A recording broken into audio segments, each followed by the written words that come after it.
Hola, ¿qué tal? Muy buen día. Estamos el día de hoy con nuestra sexta entrevista del evento que tendremos el 23 de abril en el Centro Cultural Español, en nuestro Facebook Live, El Español, la lengua que nos une. Estamos hoy con Matías Clemente. ¿Cómo estás, Matías?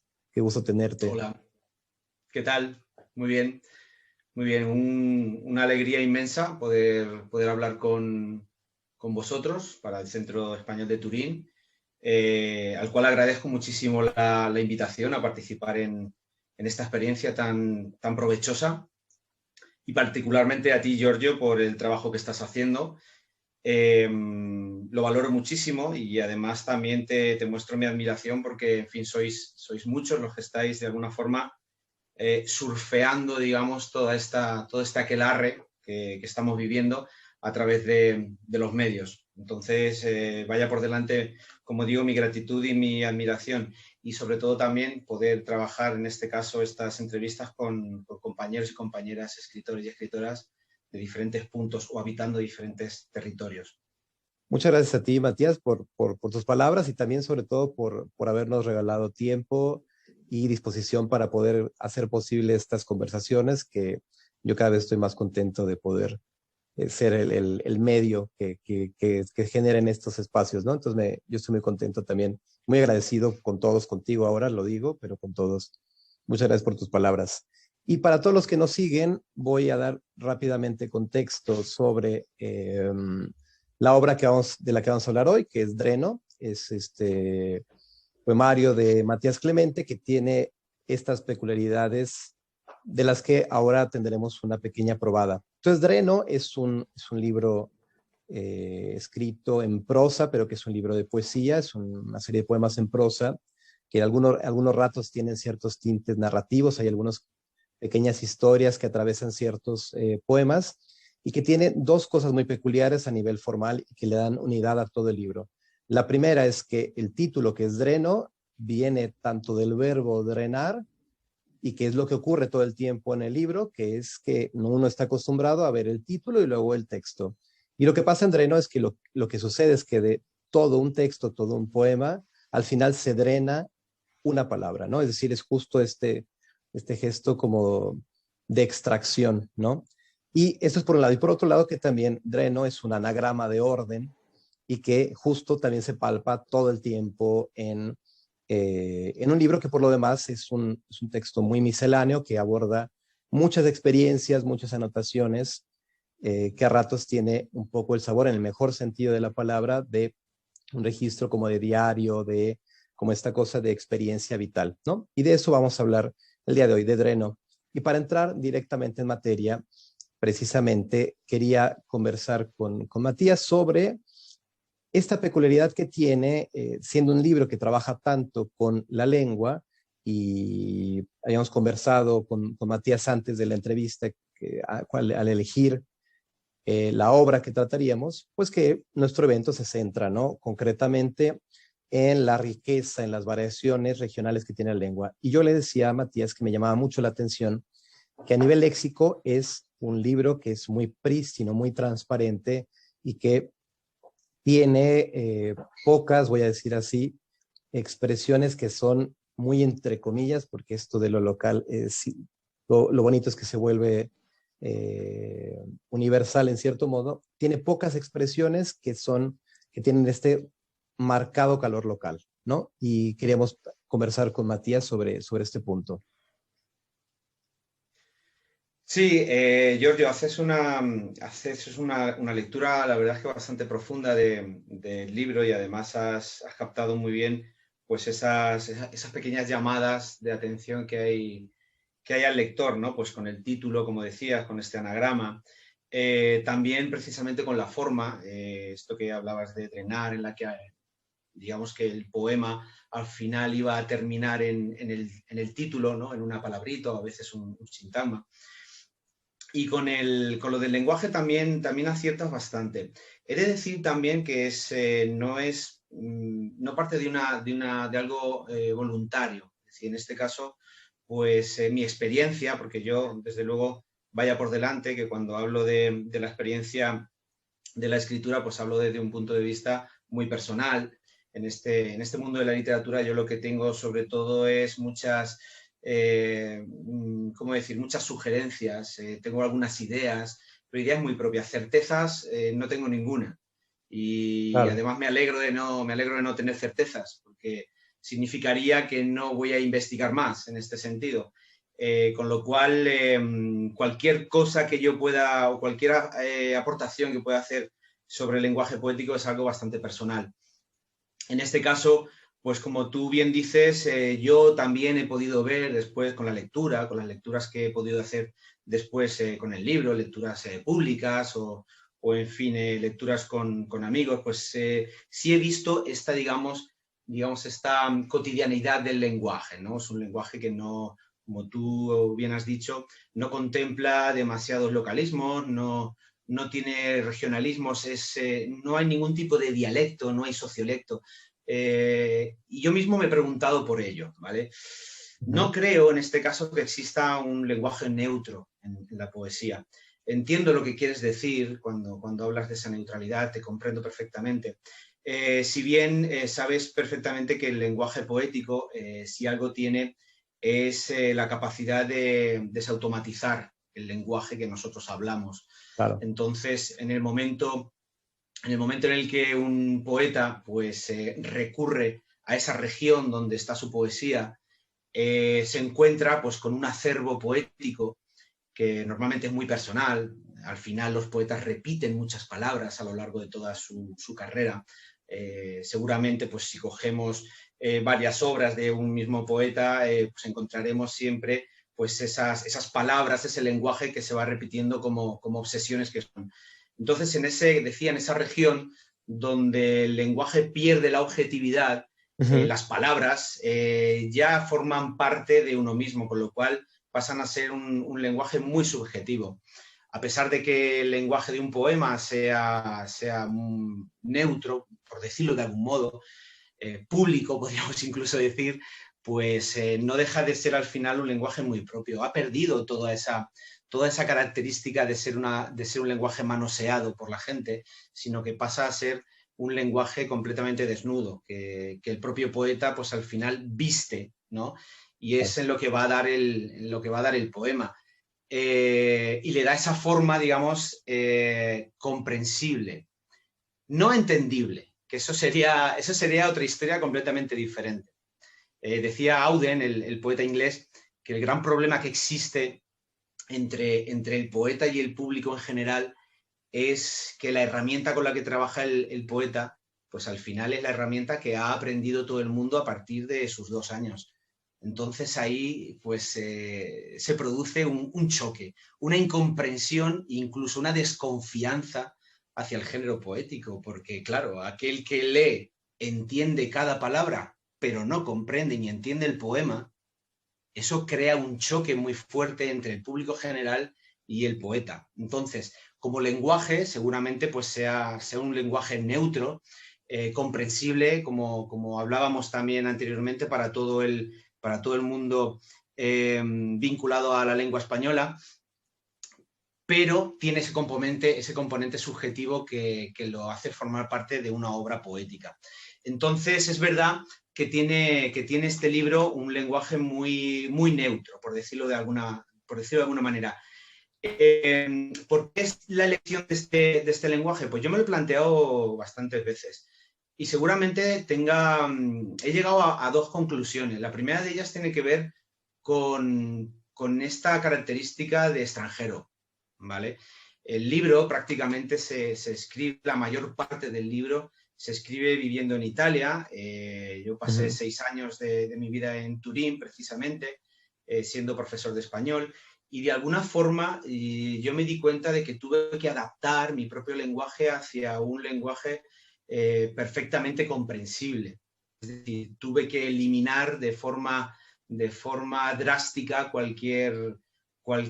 pues como decíamos, localismo, cualquier tic, ¿vale? Claro. Cualquier extravagancia que pudiera existir en mi lenguaje de mi zona, ¿no? De España, de la Mancha, que además tiene un lenguaje muy concreto, tiene un lenguaje muy propio y una entonación también muy propia. Y de golpe y porrazo, como decimos nosotros, tuve que eliminar toda esa característica para centrarme en un español pues, propio de la enseñanza, es decir, que me entendiera cualquier persona. Ese puede ser un motivo por el cual este libro tenga un lenguaje, como decíamos, tan neutro, ¿no? Tan comprensible. El otro motivo también tiene que ver en este caso con Italia, pero creo que es un motivo que ahonda más en el objetivo de cada uno de estos poemas. Y parte seguramente de una experiencia concreta. Sería interesante que contara la génesis de estos poemas, si te parece bien, Giorgio. Al inicio sobre todo con estos poemas, que como has leído, Dreno, estos poemas que son más obsesivos, estos poemas que repiten una sintaxis muy tensa, muy dura, en la que hay reiteraciones continuas, en las que hay repeticiones léxicas, en las que el ritmo es agobiante, que ahoga. Todo esto parte de una experiencia en Venecia, precisamente, en la que, bueno, pues como turista, pues me acerco a Murano, la isla esta islita que hay, ¿no? Cerca de Venecia, donde sabes que se hace este cristal, ¿no? Muy precioso, ¿no? Y en uno de estos talleres, lo cuento rápidamente y así no me voy por los cerros de Úbeda, que decimos nosotros. En una de estas exhibiciones que para turistas, ¿no? que hacen en Murano, ¿no? Que hacen estos cristalitos y hacen caballitos y cosas de estas, pues yo me di cuenta de que no me interesaba tanto lo que se estaba haciendo ahí dentro, sino la escoria que estaban tirando fuera. Es decir, fuera en uno de estos talleres pues había un saco lleno de cristales que no tenían una forma concreta, pero eran preciosos en el sentido de que partían de un error. Es decir, el intento de llegar a algo bello y se habían quedado a mitad de camino entre la belleza y el error. Y a mí eso me pareció particularmente bonito. Es más, lo he traído, lo he puesto aquí porque quería enseñarlo. Este cristalito es, en fin, pues un intento de algo, no sé exactamente de qué, pero me fascinó esa idea de fracaso, ¿vale? Pero que al mismo tiempo tiene una parte de belleza. Es decir, una luz, digamos, que se queda detenida, ¿vale? Una especie de fogonazo, una supervivencia que parte del error, ¿vale? Entonces, sí. Estos poemas que tienen una forma pues muy bruta, ¿verdad? Son cuadrados perfectos, ¿verdad? Pues de alguna forma querían encapsular esa belleza del error, de la experiencia errónea. Continuamente estamos viviendo experiencias y fracasos. Son pocas las victorias que tenemos en esta vida y son muchos más los fracasos. Entonces, ver la belleza del fracaso y ver la belleza del error me hizo pensar que estos poemas tenían que tener una vida propia. Y esa vida propia la podían tener alejándose de mí. ¿Y cómo se podían alejar de mí? Pues con un lenguaje neutro, es decir, con un lenguaje comprensible para cada cual. Es decir, si yo empiezo a meter dentro de estos poemas un léxico que sea, como decíamos antes, pues cercano a mi región, cercano a mis localismos, a mis tics, a mis frases hechas, de alguna forma no estaba haciendo lo que yo quería, que era crear estos pequeños seres que tenían que vivir más allá del libro. Es decir, esto con alguno de los textos se verá perfectamente. Es decir, que a la hora de terminar la lectura de uno de estos poemas, la intención es que se quedaran retumbando, ¿vale? Es decir, que quedaran en la memoria visual, si vemos el libro visualmente, o en la memoria, digamos, aunque sea sonora, ¿no? Que el ritmo, esa sintaxis, esas palabras comunes pero que se repiten continuamente, se quedaran latiendo, ¿no? Como una forma de valorar la belleza del error, la belleza del fracaso, la belleza del sentirse en este mundo un poco desalentado, ¿no? Sin aliento, ¿vale? Y llegué a esas dos conclusiones. Por un lado, como decía, esa parte de tener que estandarizar mi propio español, y por otro lado el hecho de que estos poemas pudieran viajar por sí solos, tener una vida propia y alejarse lo más lejano de mí, porque además no fue una escritura nada complaciente la de estos poemas. Fue bastante, en Sí. mi caso fue bastante dolorosa, ¿no? En algunos de ellos, porque son bastante obsesivos. Son una especie de pequeños monstruitos que al final pues yo quería de alguna forma terminarlos y que huyeran, ¿no? Lejos de mí. Qué interesante escucharte, Matías, porque precisamente mientras yo leía Dreno, siempre con esta lupa de buscar, a ver, cuando me propuse hacer todo esto y conversar con tantos escritores con esta idea, yo he dicho, bueno, pero ¿qué voy a encontrar? Porque yo mismo cuando escribo no es que me proponga, o sí, dependiendo de qué es lo que estoy haciendo, hacer un uso muy específico del léxico, del lenguaje o del ritmo o de las variaciones, ¿no? Entonces decía, bueno, ¿qué puedo encontrar si yo mismo no es algo en lo que esté muy puntualmente, es decir, en la cosa local, quiero decir, pensando, que tanto abordar obras desde esta óptica puede arrojar o no una conversión interesante? Y de lo que me he dado cuenta consistentemente hasta que me topé con Dreno, es que había un uso que no era a veces consciente, como el caso de alguno de los escritores, o en otros muy deliberado, pero que todo el tiempo era algo que iba apareciendo, que iba apareciendo, que iba apareciendo. Y entonces yo decía, vaya, qué interesante. Y de pronto llego a Dreno y me encuentro, entre comillas, con esta aridez de localidad, ¿no? Esta transparencia y este tal, que dicho, me preguntaba mientras leía, qué interesante que Matías haya elegido este texto en particular, que es, entre comillas, tan neutro. Y entonces decía, bueno, pero esto, incluso me preguntaba, pero es que esto será una cosa que se ha propuesto Matías, es tan puntual, tan palpable en el texto que decía, bueno, esto es lo que me interesa que conversemos. Y ha sido muy lindo escuchar esto también por intereses personales que después quizá pueda compartir al Uh final. -huh. Y quizás podríamos, ahora que decías esto, yo tenía esta imagen, pero porque vivo en Turín y porque sé un poco de ti, que quizá esto lo habías escrito mientras estabas en Turín. Pero es bien interesante esto que dices, porque esto también a mí me pasa, que como profesor de lengua te obligas a expresarte de otra manera. En este papel de extranjero te obliga, y al tener que ser más comprensible en las clases, te obligas a generar otro tipo de recursos expresivos. Y entonces, justo quizá podemos meternos un poquito también en el papel que tuvo Turín, además de lo que ya dijiste, justo porque aparece en algunos lugares de Turín, ¿no? Aparece por allí Viapò, aparece por allí la palabra concreta uomo y no hombre, ¿no? O aparece Piazza Carlo Alberto. Entonces, no sé si quieres que también ahondemos por allí un poquito. Sí, por supuesto, por supuesto.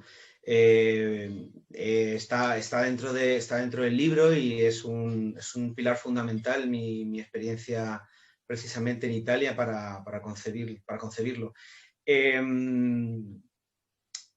Me basé bastante en algunas experiencias personales, pero sobre todo traté de extraer o extrapolar de alguna forma esto que estaba comentando de la obsesión acerca de algunas ideas, el ritmo obsesivo y sobre todo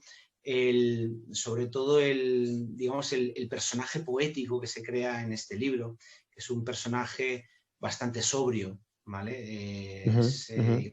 Pues, digamos antes, la voz es muy sobria, el personaje es muy sobrio.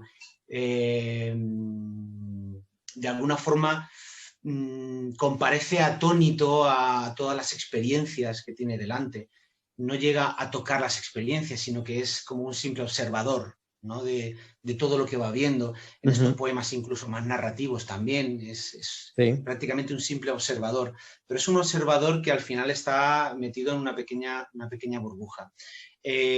Yo me sentí muchas veces también así en Turín, como extranjero, en fin, es una ciudad, ya lo sabes perfectamente, es una ciudad muy señorial, es una ciudad sobria en la arquitectura, sí. es meridiana, es súper racional, es decir, está todo súper medido, todas las calles, las plazas, todo parece que está metido dentro de una medida concreta, pero al mismo tiempo guarda un caos dentro fascinante, por decirlo de alguna manera, ¿no? Ujú. Entonces, bueno, estas experiencias, estos inviernos oscuros, este anochecer tan temprano, esta niebla, ¿no? Entonces me vino perfectamente para la creación de alguno de los poemas, precisamente el de Vía Po, en el que aparece Vía Po, pues lo que habla es directamente de un personaje que va sin gafas por Vía Po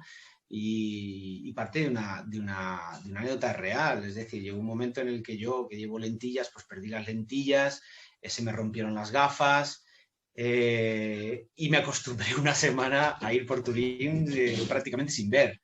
Pero esa Sí. sensación de ir por esos soportales tan antiguos, ¿no? Que sostenían tanta historia, y ir desfilando todo el mundo hacia el río, pues a mí me produjo una sensación de ser más extranjero todavía, de ser una especie de entidad extraña, ¿no? Que se mete de pronto en ese mundo tan racional que es Turín y es el ser sabaudo, ¿no?